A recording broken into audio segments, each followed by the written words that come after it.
조인섭 변호사의 상담소.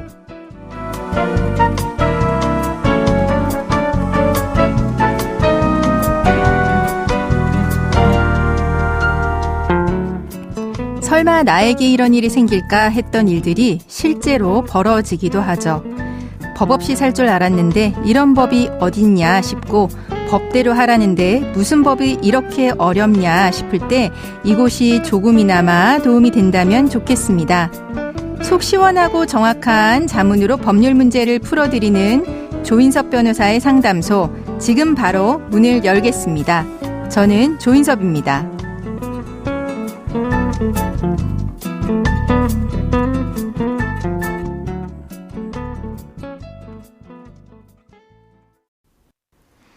혼자서는 어려운 법적인 문제들 이 시간에 함께 풀어보시죠. 당신을 위한 로하우스 조담소 송미정 변호사와 함께합니다. 안녕하세요. 안녕하세요. 법무법인 신세계로의 송미정 변호사입니다. 오늘은 어떤 고민이 기다리고 있는지 먼저 사연부터 알아보겠습니다.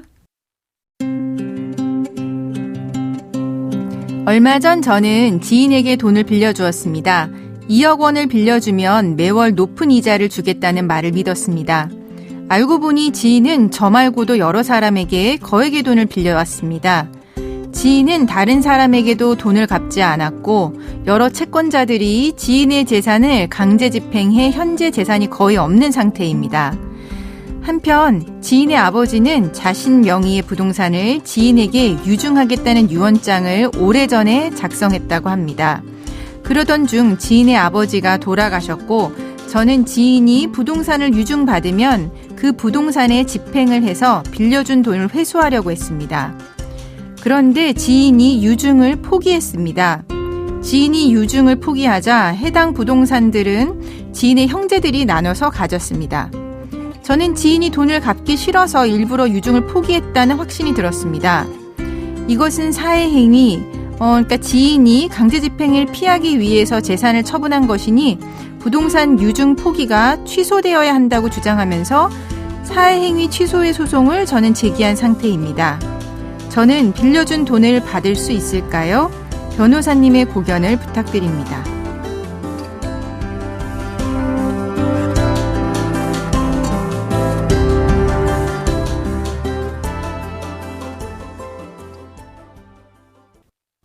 네, 사회행위라고 하는 낯선 용어가 나왔습니다. 이 사회행위라고 하는 것의 의미부터 알아봐야 될 것 같은데요. 그리고 또 유증에 대해서도 설명을 해주세요. 사회행위는 채무자가 채권자를 해할 것을 알면서 부동산 등 재산을 제3자에게 증여하거나 저가로 매매하는 행위를 해서 일부러 채무 초과 상태에 빠지거나 이미 채무 초과 상태가 더욱 악화되도록 하는 행위를 의미합니다. 그러니까 뭐 갚아야 될 재산이 있는데 쉽게 말하자면 재산을 빼돌리는 행위가 사회행위가 될 수 있는 거지요. 네네. 네. 민법에는 채무자가 저런 행위를 할 경우에 채권자는 그 행위의 효력을 부인해서 채무자가 처분한 재산을 채무자에게로 돌려놓을 수 있는 방법을 마련해 놓았는데요.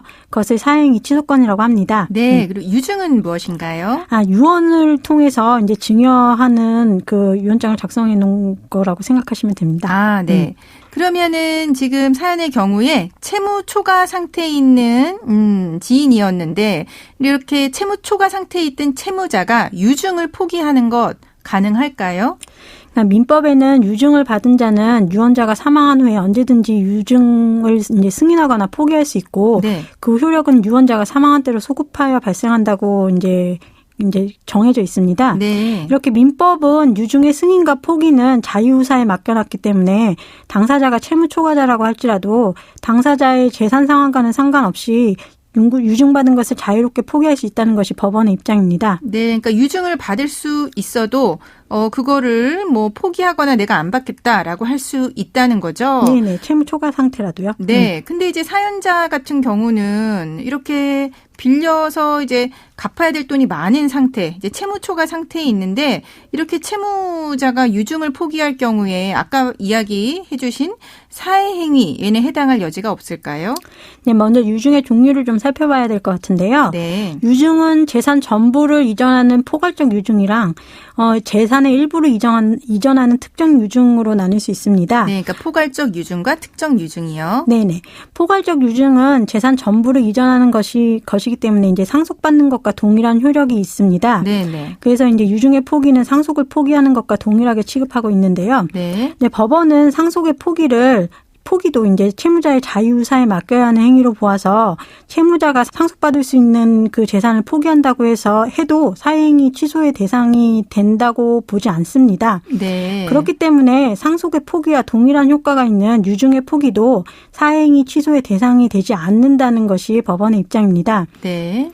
또한 특정 유증은 재산의 일부를 이전하는 것이기 때문에 증여를 받는 것과 동일한 효력이 있는데요. 네. 법원은 증여를 받는 것을 거절하는 것도 채무자의 자유의사에 맡겨야 하는 행위로 보고 있기 때문에 채무자가 받을 수 있는 증여를 거절한다고 해서 사행위 취소의 대상이 되는 법률행위에 해당하지 않다고 보고 있고, 그렇기 때문에 증여의 거절과 동일한 효력이 있는 특정 유증의 거절도 사행위 취소의 대상이 된다고 보지 않는다는 입장입니다. 네, 그럼 특정 유증, 포괄적 유증 모두 다 내가 안 받겠다라고 하더라도 사회행위는 해당하지 않는 거네요. 네네. 결론적으로 포괄적 유증 받은 것을 이제 포기한다든지 특정 유증을 받은 것을 포기한다든지 해도 사행위에는 해당하지 않는데요. 네. 이러한 법원의 입장은 채권자가 자신의 채권을 회수할 수 있는 기대를 저버리게 만드는 것이기 때문에 부당하다고 생각을 할 수가 있습니다. 그렇죠. 이 사연자분 같은 경우는 이제 아버지한테 받을 재산이 있으니까 그럼 그거에서 내가 집행하면 되겠다 이렇게 생각을 했었던 거잖아요. 네.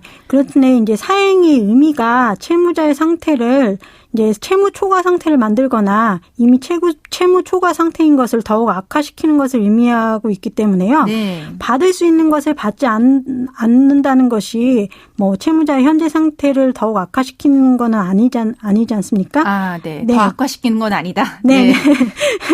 예, 뭐 들어올 수 있는 거를 안 받는 것뿐이지 그렇죠. 뭐 상태를 더욱 악화시키는 건 아니기 때문에 네. 채무자가 유증을 포기하는 것을 사행위로 볼 수 없다는 입장입니다. 아, 그렇군요. 그러면은 사연자분은 사회행위, 취소해소 이거 말고 다른 법적 조치를 할 수 있는 거는 없을까요?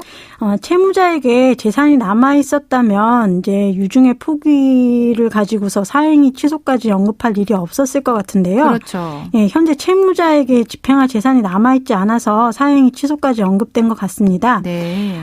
그래서 이제 현재 당장은 집행이 힘드시겠지만 이제 현재 재산이 없다고 하더라도 뭐 채무자에게 앞으로 받을 월급이 있다든지 네. 아니면 받을 채권이 있다든지 하면 이런 재산에다가 집행할 수 있으실 것이고요. 네. 뭐 지금 당장은 아니더라도 나중에 채무자한테 또 재산이 생길 일이 있다고 하면 그 재산에 집행하실 수는 있으실 것입니다. 네, 예, 그렇습니다. 조금 답답한 사연이긴 했네요. 네, 지금까지 상담 내용을 정리를 해보자면 사연자분은 지인에게 돈을 빌려주셨는데요. 지인은 이미 여러 사람들한테 빌린 돈을 갚지 않았고 사연자분 이외에 다른 채권자들이 지인의 재산에 강제 집행을 해서 사연자분이 돌려받을 수 있는 재산은 거의 남아있지 않는 상태가 되셨습니다. 그러던 중 지인의 아버지가 돌아가셨고 사연자분은 지인이 아버지 명의의 부동산을 유증받으면 그 부동산에 집행을 해서 빌려준 돈을 회수하려고 했는데요. 지인이 유증을 받지 않겠다고 해서 그마저도 받지 못하게 된 상황입니다. 그래서 사연자분은 지인이 유증을 포기한 것이 강제 집행을 피하기 위해서 재산을 처분한 것으로 보고 사회행위 취소의 소송을 제기를 한 건데요. 법원의 입장에서 보면 사회행위라고 하는 것은 채무자의 상태를 채무 초과 상태로 만들거나 이미 채무 초과 상태인 것을 더 악화시키는 것을 의미하는데 증여의 거절 같은 경우 더 악화시키는 것은 아니고 또 채무자의 경우 그 채무자가 재산을 받겠다는 거는 그 채무자의 자유의사에 맡겨야 하는 행동이기 때문에 채무자가 포괄적 유증이나 특정 유증을 포기하는 것은 사회행위라고 보기 어려울 것 같다라고 하는 이야기를 해주셨습니다. 네, 조인섭 변호사의 상담소 청취자분들의 사연을 기다립니다. 송미정 변호사가 사연 보내는 방법 알려주시죠. 네, 인터넷 포털 사이트 검색창에 YTN 라디오 조인섭 변호사의 상담소를 입력하시고 홈페이지에 들어오셔서 상담 게시판에 글을 남겨주시면 됩니다. 연락받으실 전화번호는 함께 적어주시면 감사드리겠습니다. 네, 감사합니다. 지금까지 송미정 변호사와 함께했습니다. 네, 감사합니다.